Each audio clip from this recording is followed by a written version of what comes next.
seulement. La cérémonie se déroulera comme suit. Dans un premier temps, le président de la République, grand maître de l'Ordre national du Lion, accompagné du général de corps d'armée, grand chancelier de l'Ordre national du Lion, procédera à la réception du président de la Fédération à la dignité de grand officier dans l'Ordre national du Lion, puis celle de l'entraîneur et des joueurs de l'équipe nationale du Sénégal au grade de commandeur. Il s'en suivra un deuxième temps de réception au grade d'officier dans le même ordre. Nous appelons à la dignité de grand officier dans l'Ordre national du Lion, nous appelons Monsieur Abdoulaye Fall, président de la Fédération sénégalaise de football, à se présenter devant pour recevoir des mains de Monsieur le Président de la République en compagnie du général de corps d'armée, grand chancelier de l'Ordre national du Lion,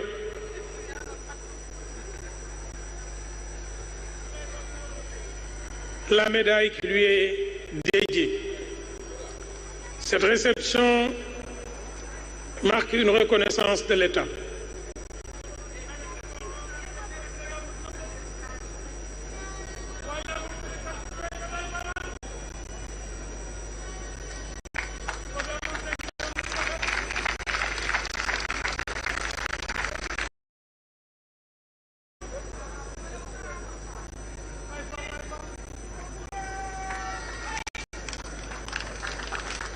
Monsieur le Président va reprendre sa place avec son autorisation, de même que M. Fall.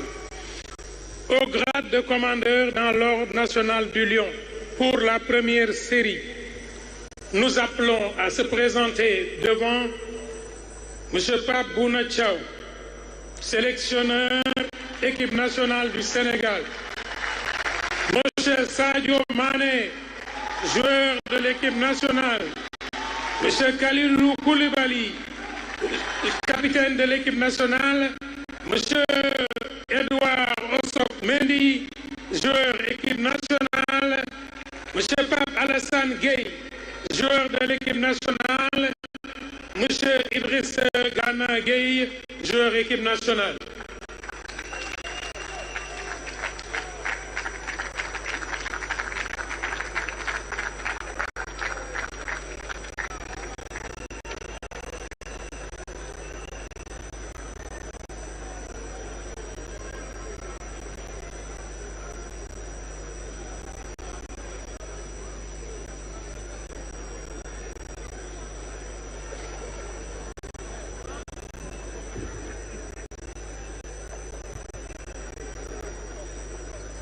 Monsieur le Président de la République va procéder à la remise.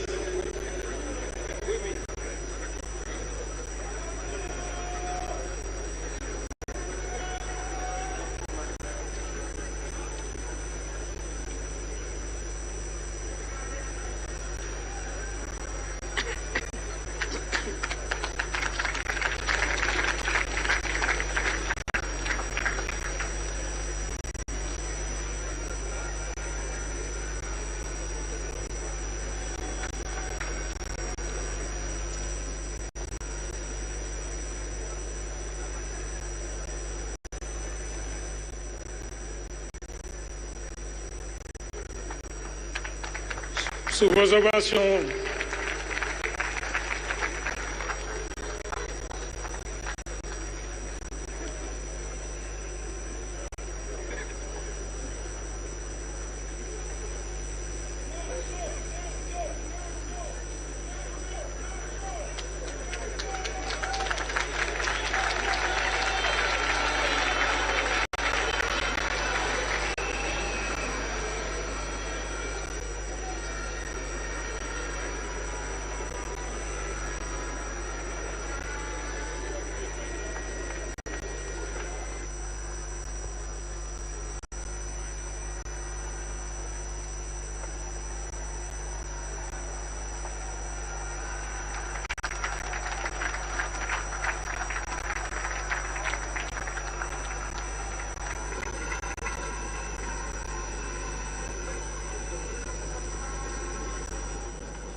n'ai plus de...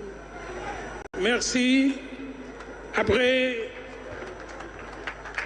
cette pause, Monsieur le Président, je voudrais demander aux récipiendaires de rester sur place, s'il vous plaît. Restez sur place pour recevoir vos écrins. Monsieur le Président nous fera l'honneur de...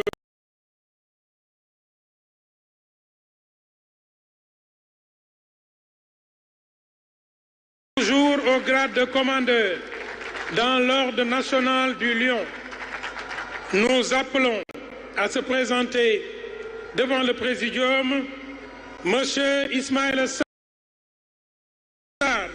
joueur équipe nationale, Monsieur Boulaye Dia, joueur équipe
avec leur club et à cause de leur vol ne seront présents que par le cœur et par l'esprit ce soir avec nous.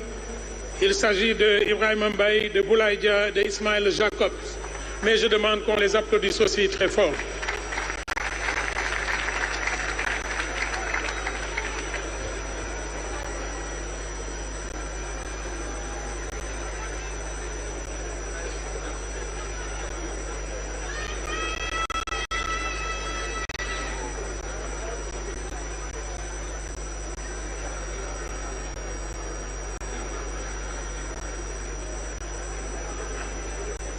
mbokk yi ñu ngi wéy ba léegi ci programme bi décoration yi des na animation yi des na discours du président de la République kon na ñëpp taxaw toogaat fi ñu toogoon.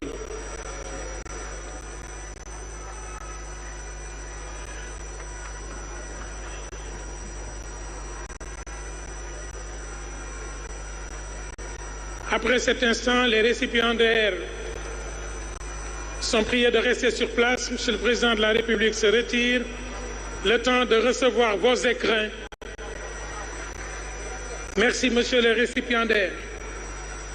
Au grade d'officier, dans l'ordre national du Lion, pour la première série, sont appelés sur le Présidium Monsieur Nicolas Jackson, Monsieur Iliman Ndiaye, Monsieur Chérif Ndiaye, Monsieur Cheikh Tidiane Sabali, Monsieur Ousseynou Niang, Monsieur Moussa Niakhaté,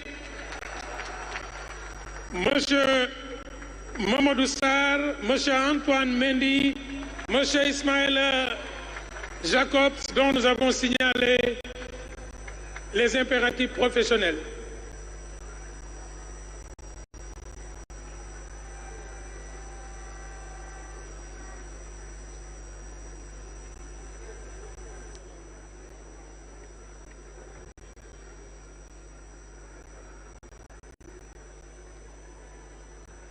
Merci, Monsieur le Président de la République. Nous rappelons que ces décorations sont le premier lot. Li ngeen gis mooy yi ñu joxe tey, mais d'autres décorations suivront pour d'autres membres.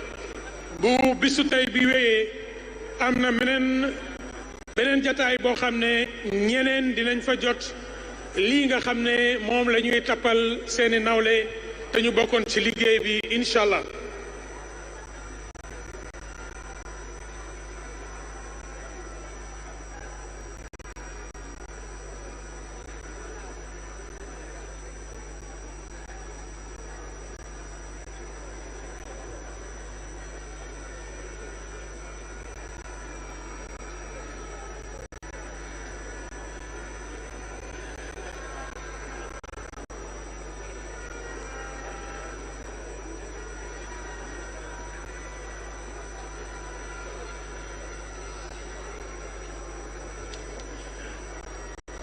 Je rappelle que les ovations sont les bienvenues pour réchauffer aussi le cœur de ces vaillants jàmbaar mbokk yi lu ngeen tàccu rek du doy ndax ñii lu ñu football rek doyul leen woon kon tey bu ñu leen di sargal bu mel nii dafay baax mu ànd ak ñu yëg ne yéen lii dugg na ci seen biir xol yi incha allah.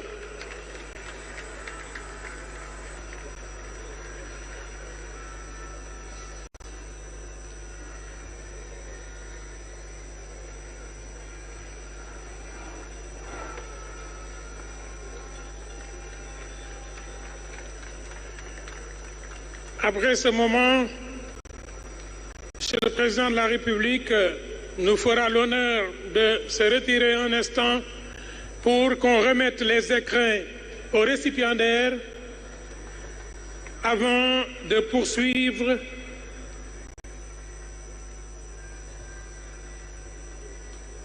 cette cérémonie.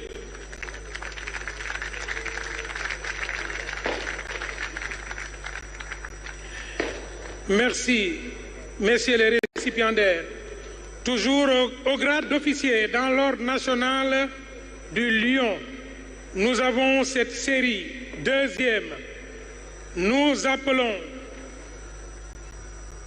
Monsieur Mamadou Lamine Camara, Monsieur El Hadj Malick Diouf, Monsieur l'infatigable Krépin Diatta, Monsieur Pathé Ismaïla Ciss, Monsieur Lamine Camara, Monsieur Habib Diarra, Monsieur Mori Diaw, Monsieur le courageux Yehvan Diouf, Monsieur Ibrahima Mbaye, l'intrépide.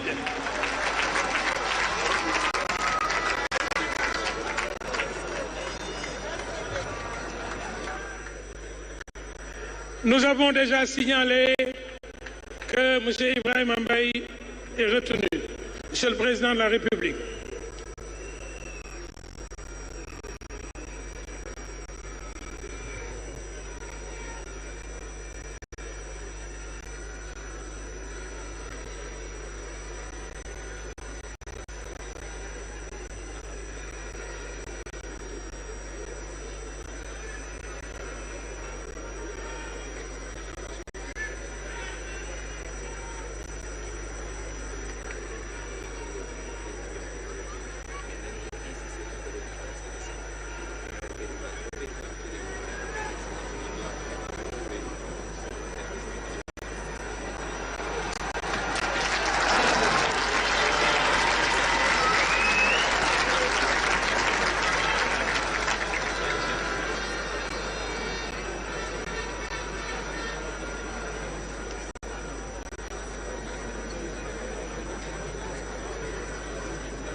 mbokk yi décoration yi mi ngi wéy ba léegi ni ma ko waxee yii mooy yi ñu joxe tey ak yi ñu war a joxe bisi di ñëw incha allah kilifa yi ko war a wax dinañ ko wax bu jotee incha allah ñuy fàtte ne cérémonie bi mi ngi wéy ba léegi ginnaaw lii am na lu ci topp. Monsieur le Président de la République nous fait l'honneur de prendre une photo avec les récipiendaires qui resteront sur place après pour recevoir leurs écrins.